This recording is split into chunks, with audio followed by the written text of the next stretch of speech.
أعوذ بالله من الشيطان الرجيم. بسم الله الرحمن الرحيم. السلام عليكم ورحمة الله وبركاته. Muslimin muslimat yang dirahmati Allah, insya-Allah pada kali ini kita akan sama-sama tadabbur, iaitu pada ayat ke-24 hingga ayat 27 daripada surah Ibrahim. A'udzu billahi minasy syaithanir rajim. ألم تر كيف ضرب الله مثلا كلمة طيبة كشجرة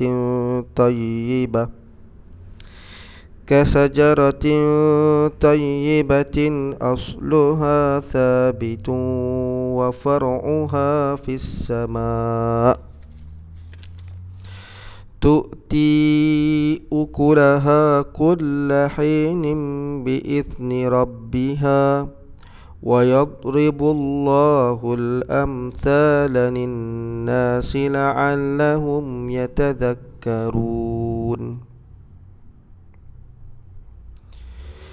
ومثل كلمة خبيثة كشجرة خبيثة اجتثت من فوق الأرض ما لها من قرار يثبت الله الذين آمنوا بالقول الثابت في الحياة الدنيا وفي الآخرة ويضل الله الظالمين وَيَفْعَلُ اللَّهُ مَا يَشَاءُ. Sadaqallahul azim. Yang bermaksud, tidakkah kamu perhatikan bagaimana Allah telah membuat perumpamaan kalimah yang baik, kalimatun thayyibah, yakni kalimah la ilaha illallah Muhammadur Rasulullah, seperti pohon yang baik, akarnya teguh dan cabangnya menjulang ke langit. Pohon itu memberikan buahnya pada setiap musim dengan izin Tuhannya. Allah membuat perumpamaan itu untuk manusia supaya mereka selalu ingat. Dan perumpamaan kalimah yang buruk seperti pohon yang buruk yang telah dicabut dengan akar-akarnya dari permukaan bumi, tidak dapat tetap tegak sedikit pun. Allah meneguhkan iman orang-orang yang beriman dengan ucapan yang teguh itu dalam kehidupan di dunia dan di akhirat. Dan Allah menyesatkan orang-orang yang zalim dan memperbuat apa yang Dia kehendak. Muslimin muslimat yang dirahmati Allah, sedikit tafsiran ringkas daripada ayat 24 hingga ayat ke-27. Ayat ini menjelaskan tentang penetapan tauhid, begitu juga tentang kebangkitan di hari akhirat nanti dan juga hari pembalasan. Alam tara, apakah engkau tidak melihat, wahai Rasul? Ta pada kalimah tara itu adalah merujuk kepada baginda Nabi SAW. Mana kata pada ayat ini Allah bertanyakan kepada Nabi SAW, apakah engkau tidak melihat ataupun apakah engkau tidak mengetahui kaifa daraballahu mathalan kalimatan thayyibah, bagaimana Allah membuat perumpamaan perkataan yang baik, kalimatun thayyibah, iaitu perkataan iman yang diucapkan oleh orang mukmin, iaitu kalimah yang wajib kita ucap pada setiap kali kita salat, iaitu pada kalimah dua kalimah syahadah, iaitu la ilaha illallah Muhammadur Rasulullah.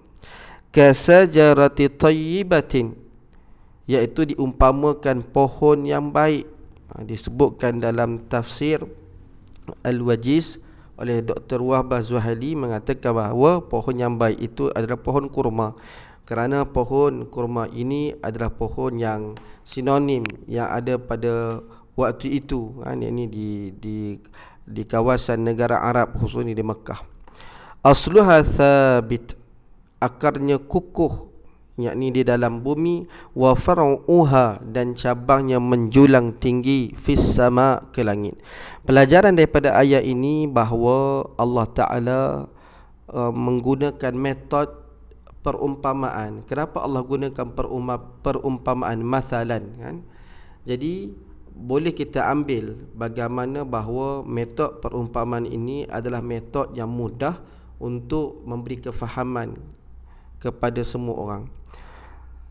Tafsiran selanjutnya pada ayat ke-25, tu'ti ukulaha kullahinin, menghasilkan buah-buahannya yang boleh dimakan. Kullahinin itu merujuk kepada, ada yang menyatakan setiap kali musim ada buah, setiap kali musim ada buah, makna kata subur daripada pokok tersebut. Biizni rabbiha, dengan izin Tuhannya, yakni di sini dengan kekuasaan dan pengaturan Allah Subhanahu wa taala. Sedikit komentar berkaitan tentang kalimatut thayyibah ataupun kalimah iman, la ilaha illallah Muhammad Rasulullah, itu akan menghasilkan untuk seorang hamba amalan-amalan yang soleh di setiap saat, yang mana kalimah tersebut sebati di dalam hatinya, dan amalan-amalan tersebut adalah hasil darinya yang diangkat menuju ke hadirat Allah Ta'ala. Makna kata, bagi seorang yang mukmin yang sentiasa mengucapkan kalimatun thayyibah, kalau kita pada hari ini sememangnya setiap waktu solat kita membacakan kalimatun thayyibah, maka dengan kalimatun thayyibah itu menghasilkan amalan-amalan soleh pada diri kita. Dengan solat yang kita laksanakan itu, dia akan mengalirkan ataupun akan memberikan peluang-peluang untuk kita melakukan kebaikan-kebaikan yang lain, amal-amal soleh yang lain. Jadi daripada amal-amal tersebutlah yang mana dikirakan pahala, maka pahala itulah nanti yang akan dikumpul dan akan diganjarkan kepada kita, yakni syurga Allah Subhanahu wa taala. Wa yadribullahu al-amthala lin-nasi la'allahum yatadhakkarun, dan Allah membuat perumpamaan untuk manusia agar mereka selalu mengingatinya, sebagaimana Allah telah membuat perumpamaan antara orang yang beriman dan juga orang kafir. Dan pada ayat ini Allah membuat perumpamaan mengenai manusia yang beriman ataupun yang kafir. La'allahum yatazakkarun, semoga mereka ataupun mudah-mudahan mereka selalu memperingatnya, dengan harapan agar mereka mengingatnya, mengambil pelajaran dan juga beriman dan beramal soleh, sehingga mereka mampu selamat daripada azab Allah Subhanahu wa taala. Diteruskan lagi pada tafsiran ayat ke-26, wa mathalu kalimatin habithatin, dan perumpamaan yang kedua Allah sebut perumpamaan kalimah yang buruk, kalimatin habithah, perkataan kufur yang ada pada hati seorang kafir.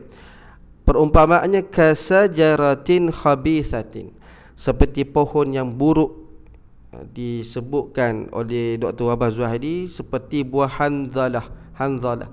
Rasanya pahit, tidak bermanfaat, tak boleh makan, bahkan pokoknya tidak memiliki akar yang kuat dan tidak pula memiliki cabang yang menjulang ke langit. Betapa hodoh, betapa buruknya pokok tersebut. Ijtussat, iaitu dicabut dari akarnya. Maksudnya pokok-pokok ini tidak mampu bertahan, bahkan dia akan mati begitu. Min fawqil ardi ma laha min qarar, dari permukaan bumi tidak mempunyai tempat menetap, iaitu tidak punya akar yang kuat, tidak berbuah kecuali menghasilkan buah yang pahit, tidak enak rasanya dan tidak ada keberkatan. Jadi pelajaran daripada ayat ke-26 ialah Allah membuatkan perbandingan di antara iman dan kufur. Beza, sangat jauh beza. Orang yang beriman bagaimana pohonnya pohon yang baik, manakala orang yang kufur pohon-pohon yang buruk. Di sini menyebutkan bahawa kalimatun tauhid, ini kalimatun thayyibah, la ilaha illallah Muhammad Rasulullah, dan juga kalimah kufur, dan hasil dari keduanya berupa kebaikan dan juga keburukan. Makna kata, apa jua yang pada hari ini yang menyebabkan kebaikan pada kita ialah berhasil daripada kata-kata yang baik, berhasil daripada keimanan. Begitu juga sebaliknya. Dan manakala sambungan ayat, tafsiran ayat ke-27 Allah Ta'ala berfirman, yuthabbitullahu alladhina amanu bil qawli thabiti fil hayatid dunya wa fil akhirah. Allah meneguhkan orang-orang yang beriman. Yuthabbitullahu alladhina amanu, dengan perkataan yang kukuh, bi qawli thabit. Qaul yang thabit ni, qaul yang kukuh ni adalah merujuk kalimatun tayyibah tadi tu. Fil hayatid dunya wa fil akhirah, bukan saja di dunia, bahkan di akhirat. Ini merupakan janji Allah kepada para hamba-Nya yang beriman lagi jujur, bahawa Dia akan meneguhkan mereka di atas keimanan seberat apapun ujian dan dugaan yang mereka hadapi, sehingga mereka meninggal dunia di atas keimanan. Wa fil akhirah, kata Dr. Wahbah Zuhadi, bahawa di akhirat, makna kata ketika di alam kubur. Kenapa? Kubur ini adalah permulaan negeri akhirat. Dia tidak lagi masuk kepada akhirat, tetapi alam kubur ataupun alam barzah ini ialah yang mana kehidupan bila disingkap dinding itu. Sebab barzah maksudnya dinding, kan? Mana kita berada di alam yang di antara dinding, antara dunia dan juga akhirat ini, maka ia adalah palang pintu menuju ke akhirat. Tak kala dua malaikat bertanya kepadanya tentang Allah, tentang agama dan tentang Nabi. Siapakah Tuhan kamu? Ma rabbuka, ma dinuka, ma nabiyuka. Maka dia meneguhkan mereka dengan perkataan yang kukuh, iaitu perkataan keimanan yang berdasarkan kalimatun tayyibah, la ilaha illallah Muhammadur Rasulullah, dan juga amal solehnya. Wa yudillullahu zalimin, dan Allah menyesatkan bagi orang-orang yang zalim. Lawan daripada memberi hidayah, petunjuk kepada orang beriman, Dia tidak menguatkan mereka dengan perkataan yang kukuh sehingga mereka mati di atas kekafiran. Mereka binasa lagi merugi kerana mereka sentiasa berada di atas kesyirikan, dan mereka menyuruh kepada hal tersebut, menzalimi orang beriman, menyeksa orang beriman kerana keimanan mereka.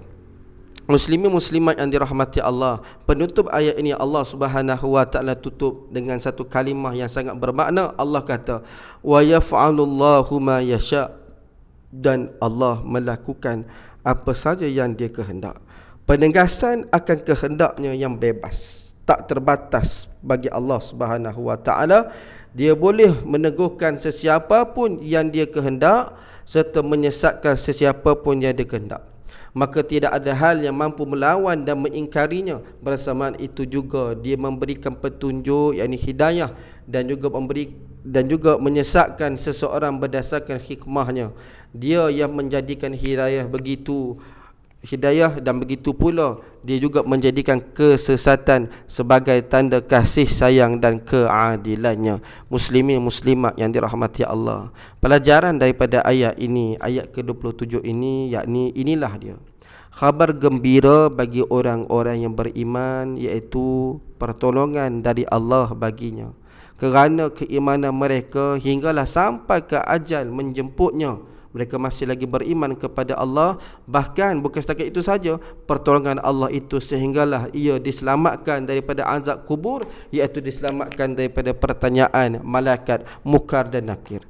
Muslimin muslimat yang dirahmati Allah, demikian tafsiran yang saya rujuk daripada kitab Tafsir Al-Wajiz oleh Syekh Dr. Wahbah Zuhaidi.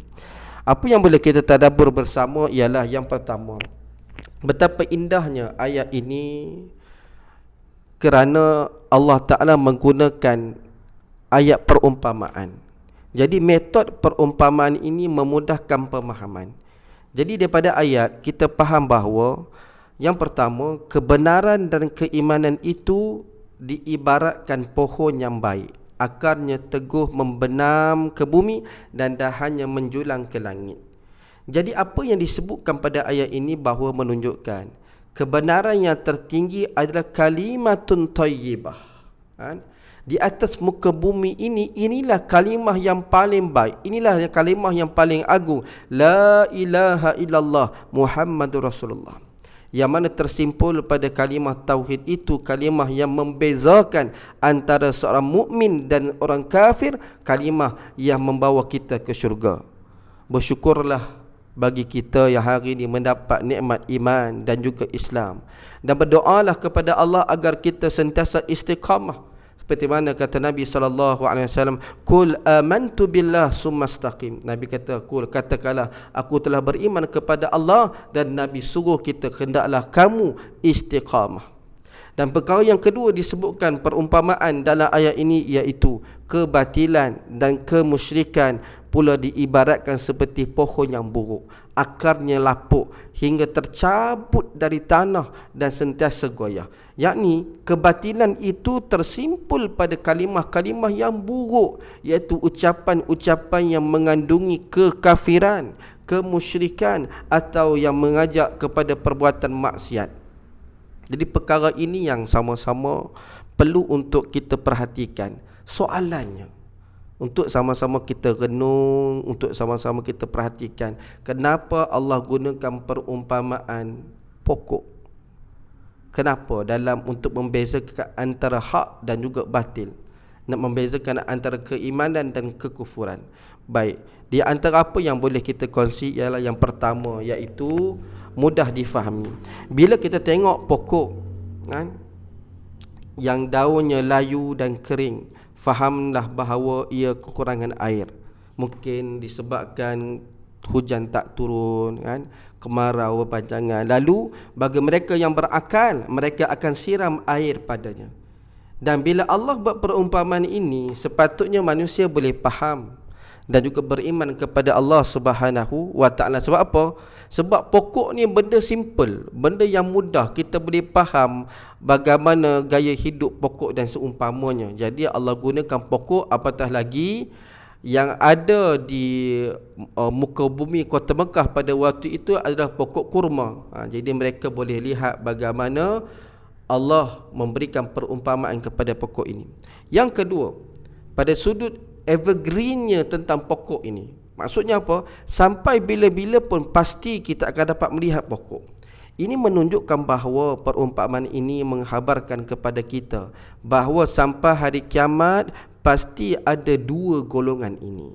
Allah gunakan perumpamaan pokok ini selari dengan apa yang ada, selari dengan apa yang telah Allah tetapkan, Allah takdirkan. Jadi bila mana Allah gunakan perumpamaan pokok ini dengan satu pokoknya pokok yang baik dan satu lagi pokok yang buruk, menandakan bahawa dua golongan ini, golongan yang beriman dan golongan yang kufur ini akan ada sampai hari kiamat. Oleh itu, ambillah pengajaran daripada kisah umat-umat yang terdahulu. Golongan yang kufur pasti dibinasakan oleh Allah. Adakah kita lupa bagaimana Allah menceritakan kepada kita kebinasaan terhadap kaum Nabi Nuh alaihi salam, kaum Nabi Lut alaihi salam, kaum Ad, kaum Samud dan juga Fir'aun? Semua-semua itu adalah peringatan besar kepada kita bahawa betapa hebatnya kuasa Allah dan dahsyatnya azab bagi orang-orang yang kafir. Yang ketiga, iaitu kenal asal usul. Lihatlah pada pokok. Kenapa Allah beri perumpamaan pokok? Pokok terdiri daripada akar, batangnya, dahannya, daunnya, rantainya dan juga buah. Buah ni adalah hasil. Jadi buah yang baik, dia berasal usul dari biji benih yang baik, dan buah yang buruk berasal dari biji benih yang buruk. Semuanya bermula dari kita. Asal usul pokok kita yang hari ini sudah berkembang biak. Mana kata pokok kita hari ini, diri kita, keluarga kita, keturunan kita yang berkembang biak ini, cuba kita perhatikan bagaimana hasil, yakni anak cucu kita. Baikkah, burukkah? Segalanya itu berasal daripada kita. Bagaimana kita mendidiknya? Sebab itulah benar satu hadis Nabi SAW yang menyebut tentang bahawa setiap anak Adam itu lahir secara fitrah. Maksud fitrah apa? Fitrah yakni mengakui akan adanya Tuhan, beriman, yakni Islam. Lalu ibu bapanya lah yang mencorakkan anak itu, anak yang ibarat kain putih bersih ni, suci daripada sebarang dosa. Ibu bapanya lah yang mencorakkan anak itu, sama ada anak itu jadi Yahudi ataupun Nasrani ataupun Majusi. Kemudian yang keempat, cerminan diri. Jangan pernah menyalahkan keturunan. Jangan pernah kita menyalahkan orang sebelum kita, ibu, ayah, tok nenek, tok wan kita, contoh. Dan macam mana dah memang keturunan perompak, contoh kan. Yang perompak tu mereka, bukan kita. kan? Yang dosa tu dosa mereka, bukan dosa kita. Dosa dan pahala tidak boleh diwariskan. Baik atau buruk diri kita ada asbab diri kita. Lihatlah pada aspek penjagaan kendiri, pada diri kita. Cuba tengok pada pokok, kita tengok perumpamaan pokok ini. Pokok yang hidup subur sudah tentu disiram dengan baik dan mendapat cahaya matahari yang baik. Begitu juga diri kita. Kenapa ingin sandarkan keburukan kepada orang, maksudnya orang sebelum kita, keturunan kita, pada diri sendiri, sedangkan kita tahu apa yang terbaik bagi diri kita. Jadi kalau kita nak jadi seorang yang baik, maka kita kena berusaha untuk mengubah, untuk berhijrah diri kita ke arah yang lebih baik.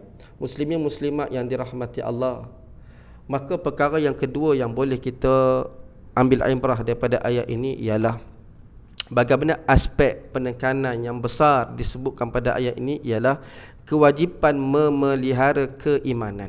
Itu perkara yang terpenting. Kita dah faham perumpamaan ini, maksudnya faham apa? Faham untuk kita dengan melaksanakan tuntutan kalimat thayyibah ini bukan hanya sebut saja, tetapi kita melaksanakannya dengan praktikal kita, spiritual kita. Allah akan meneguhkan jiwa orang-orang beriman dalam menjalani kehidupan di dunia dengan tenang, yang membawa kepada kesejahteraan hidup di akhirat. Ini menunjukkan ada hubungan rapat antara iman dan kata-kata yang baik. Iman mendorong seseorang untuk sentiasa menggunakan kata-kata yang baik. Malah kata-kata yang baik itu dapat memelihara keteguhan iman seseorang. Berdasarkan kitab Bidayatul Hidayah, Imam Al-Ghazali rahimahumullah menyebutkan beberapa langkah utama yang mesti dijaga oleh setiap orang beriman untuk menjaga kesejahteraan imannya. Yang pertama, langkah pertama ialah menuntut ilmu. Imam Al-Ghazali menyatakan yang paling utama sekali adalah waktu yang ada itu kamu gunakan untuk menambah ilmu yang berguna dan bermanfaat terhadap agama, iaitu ilmu yang dapat menghantar kamu menuju ketakwaan kepada Allah, membuka kesedaran kamu untuk menyaksikan segala keburukan yang terdapat di dalam diri kamu, memperdalamkan pengetahuan terhadap ibadah kepada Allah, mengurangkan hasrat kamu yang berlebih-lebihan terhadap dunia, dan menambah penglibatan dirimu terhadap kehidupan di akhirat kelak. Ilmu ini dapat membuka luas mata hatimu terhadap cacat celah segala macam amal perbuatanmu, sehingga kamu dapat menjaga jangan sampai berulang lagi perbuatan yang buruk, malah membuat kamu lebih waspada dan berhati-hati sekali terhadap godaan-godaan syaitan dan tipu dayanya. Yang kedua, langkah kedua ialah mentaati perintah Allah Subhanahu wa taala. Kata Imam Al-Ghazali, taat itu maksudnya ialah menurut atau patuh kepada peraturan-peraturan dan ketentuan yang ditetapkan oleh Allah Ta'ala. Perintah-perintah Allah itu terdiri daripada amal-amal yang wajib dan juga sunat. Yang pada hari ini kita berpuasa itu wajib. Pada hari ini kita sembahyang subuh, zuhur, asar, maghrib, isyak itu wajib. Dan jangan lupa untuk kita melakukan perbuatan-perbuatan amalan sunat, solat sunatnya, dengan sedekah kitanya, amal jariahnya dan apa saja itu. Dan yang ketiga, langkah yang ketiga iaitu menjauhi perkara maksiat. Imam Al-Ghazali rahimahullah memberi peringatan. Di dalam tuntutan agama Islam terdapat dua perkara yang sangat penting untuk diperhatikan. Yang pertama, meninggalkan dan menjauhi segala sesuatu yang dilarang dan diharamkan. Dan yang kedua, berbuat taat dan melakukan segala perintah, beribadah dan berbakti kepada Allah Subhanahu wa taala. Untuk menjadikan iman itu jauh dari pengaruh maksiat, hendaklah seseorang Muslim itu menjaga adab-adab yang telah ditunjukkan oleh Rasulullah sallallahu alaihi wasallam. Antara adab-adab ini telah ditunjukkan oleh Rasulullah sallallahu alaihi wasallam. Apakah ia? Yang pertama, jaga mata dan apa yang dilihat. Jaga telinga dan apa yang didengarinya. Jaga lidah dan apa yang diucapkannya. Jaga perut dari sumber yang bagaimana dimasukkan ke dalamnya. Tangan dan apa yang dilakukannya. Jaga kaki dan ke mana ke arahnya. Kemaluan dan bagaimana dijaganya. Dan begitu juga dengan hati, raja segala anggota tubuh dan dosa-dosa yang dilakukannya. Muslimin muslimat yang dirahmati Allah, yang terakhir untuk sama-sama kita ambil ibrah daripada ayat ini, bahwasanya Allah menyesatkan orang yang zalim. Badalah firman Allah Ta'ala dalam surah Ar-Rum ayat 29, Allah Ta'ala berfirman, balittaba'al ladzina zalamu ahwa'ahum bighairi 'ilmin faman yahdi man adallallah wa ma lahum min nasirin. Tetapi orang-orang yang zalim, maksud orang yang berlaku zalim, mengikuti hawa nafsunya tanpa ilmu pengetahuan, maka tanya Allah, siapakah yang akan memberi petunjuk hidayah kepada orang yang telah disesatkan Allah? Dan tiadalah bagi mereka seorang penolong pun. Kerugian yang paling besar bagi orang yang zalim ini adalah mereka dibiarkan dalam kesesatan sampai hari kiamat. Sedangkan kita hidup di dunia pun sekurang-kurangnya kan, hari ni kita ada GPS. Kita boleh guna Waze, kita boleh guna apa saja navigasi yang ada. Untuk apa? Untuk membolehkan membantu memandu arah kita. Apatah lagi bertanya kepada orang lain kan? Kita tanya orang terus sampai ke destinasi. Pastinya kita sampai ke destinasi yang dituju. Namun begitu, tidak bagi orang-orang yang zalim. Mereka sesat bukan sebab tidak ada GPS. Bahkan mereka telah diperingatkan dan disampaikan ilmu kepada mereka, tetapi disebabkan keingkaran akan ayat-ayat Allah, lalu Allah sesatkan mereka. Jadi persoalannya, siapakah yang mampu mengubah ketetapan Allah? Dialah yang maha berkuasa dan maha berkehendak atas segala sesuatu. Oleh itu sama-sama kita mengambil ibrah daripada ayat ini. Semoga ia berbekas pada hati kita dan amal kita. Wallahu a'lam bissawab.